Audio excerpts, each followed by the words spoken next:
రోడ్లలో బయటంతా తిరిగేసొచ్చి మీరు కాళ్ళు చేతులు కడుక్కోకుండా ఇంటికెళ్తున్నారా? దాని ఎఫెక్ట్ ఏందో నేను చెప్తా వినండి. ఎప్పుడైతే మనం బయట తిరుగుతాం, బయటికి వెళ్ళి నడిచొచ్చినా ఒక పాల ప్యాకెట్‌కి పోయిన కనీసం రోడ్లోకి పోయినా సరే ఇంట్లోకొచ్చేటప్పుడు కాళ్ళు చేతులు కడుక్కొనే రావాలి ఇంట్లోకి. ఎందుకంటే చాలా ఇబ్బంది పడ్డారు. చాలా మందికి యాక్సిడెంట్‌లయ్యి, చాలా మందికి కాళ్ళు గూడా ఇరిగిపోయినాయి. ఎందుకంటే వాళ్ళ జీవితంలో గూడా కొంతమంది బాగుపడకుండా పోయారనమాట. కాళ్ళు కడుక్కోకుండా ఇంట్లోకి పోయిన వాళ్ళు. ఎప్పుడైతే బయట రోడ్లో తిరుగుతాం మనం సాయంత్రం గాని, ఉదయం గాని, మధ్యాహ్నం గాని. ఆ రోడ్లో ఏందంటే కొంతమంది కొబ్బరికాయలు కొట్టుంటారు దిష్టి తీసి. కొంతమంది గుమ్మడికాయలు కొట్టుంటారు. కొంతమంది దిష్టి తీసి నీళ్లు పోసుంటారు ఆ రోడ్ల పైన. వర్షాకాలంలో అన్నీ కలిసి కూడా రోడ్డు పైన కూడా వెళ్ళుంటాయి.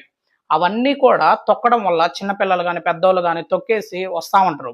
తర్వాత శ్మశానం దారిలో పోతారు. కొన్ని కొన్ని రోడ్లలో నెగెటివ్ యాక్టివిటీస్ దగ్గర కూడా పోయేసి వస్తుంటారు. తిరుగుతా వస్తా ఉంటారు రోడ్ల పైన. అట్లాగ వచ్చి ఇంట్లోకి పోవడం వల్ల చాలా ఇబ్బందులు ఎదుర్కొన్నోళ్ళు చాలా మంది ఉన్నారనమాట. మీరు ఎవరైనా కూడా జీవితంలో బాగుండాలంటే గుడిలోకి ఎప్పుడైతే మనం కాళ్ళు కడుక్కొని ఎలా వెళ్తామో టెంపుల్‌కి వెళ్ళినప్పుడు కాళ్ళు కడుక్కొని లోపలికెళ్తాం. అదే విధంగా నువ్వు ఇంట్లోకి వచ్చేటప్పుడు కూడా కాళ్ళు కడుక్కొని రావడం వల్ల నీకు చాలా పాజిటివ్‌గా ఉంటది. నీకేదైతే నెగెటివ్ ఎనర్జీ నీ పక్కనే నీతో పాటే తొక్కుకొని వస్తావు కదా! తొక్కుకొని వస్తావు నీతో పాటు కూడా వస్తాయి.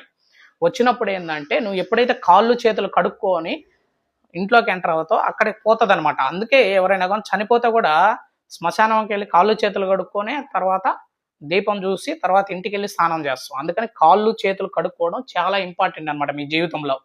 దయచేసి మీరు కూడా ఇది ఆచరించండి. మీ మంచి కోసమే నేను ప్రతిదీ చెప్తా. కాళ్ళు చేతులు కడుక్కోకుండా ఇబ్బంది పడినోళ్ళు చాలా మంది ఉన్నారు.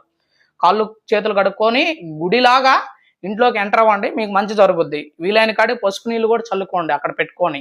చాలా బాగుంటది మీకు పాజిటివ్‌గా. ఎప్పుడు కూడా జీవితంలో ముందుకెళ్తారు. ఇవి చాలా ఉపయోగకరమైనవి. ఫేక్ ఐడీలు నా వీడియోలన్నీ డౌన్‌లోడ్ చేసుకొని ఫేక్ ఐడీలు చాలా ఉంటాయి. మీరెవరో నమ్మొద్దు. అవి నాయి కాదు. యూట్యూబ్‌లో కూడా పెట్టున్నారు. వాళ్ళ సంగతి ఏందో కూడా నేను చూడబోతున్నాను. ఎక్కడ నా ఈ వీడియోస్ ఇన్‌స్టాలోనే ఉంటాయి. యూట్యూబ్‌లో కూడా పెట్టున్నారు. ఫోన్ నంబర్‌లు పెట్టుకొని ఉంటారు.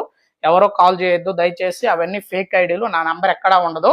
ఓన్లీ కరుంగిని మాలకి ఏమన్నా ఇచ్చుంటాను కానీ ఎక్కడ నా నంబర్ పెట్టను. మీకేమన్నా కావాలంటే పర్సనల్ ఇన్‌స్టాగ్రామ్‌లో వాయిస్ మెసేజ్ ఇవ్వండి. అది పూజ కోసం అయితే నేను పెట్టిస్తా. శుక్రవారం, మంగళవారమే నేను పూజ పెడతాను. నేను చేయిస్తా పర్సనల్‌గా. దానికి పూజకి ఖర్చయ్యే మనీ మీరే పెట్టుకొని చేసుకుంటా ఉంటారు అందరూ. అవి మీ పర్సనల్ కాబట్టి నేను ఏదన్నా చేయిస్తా. మీ పర్సనల్లీ నేను ఏదన్నా చేయిస్తా. ఎందుకంటే మీరు పూజకి ఖర్చు పెట్టే చేసుకుంటారు కాబట్టి. ఇన్‌స్టాలో అప్‌లోడ్ చేసినయన్నీ నేను వాళ్ళకి హెల్ప్ చేయడానికి పెట్టానండి. ఫ్రీగా చేసే నేను వాళ్ళకి హెల్ప్ చేసి పెట్టా.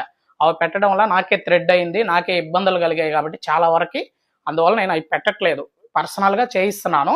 వాళ్ళకి కావాల్సినోళ్ళు చేసుకుంటున్నారు. మీకు కావాలంటే నేను చేయిస్తాను. చేసి ఇవ్వట్లేదు అనట్లేదు.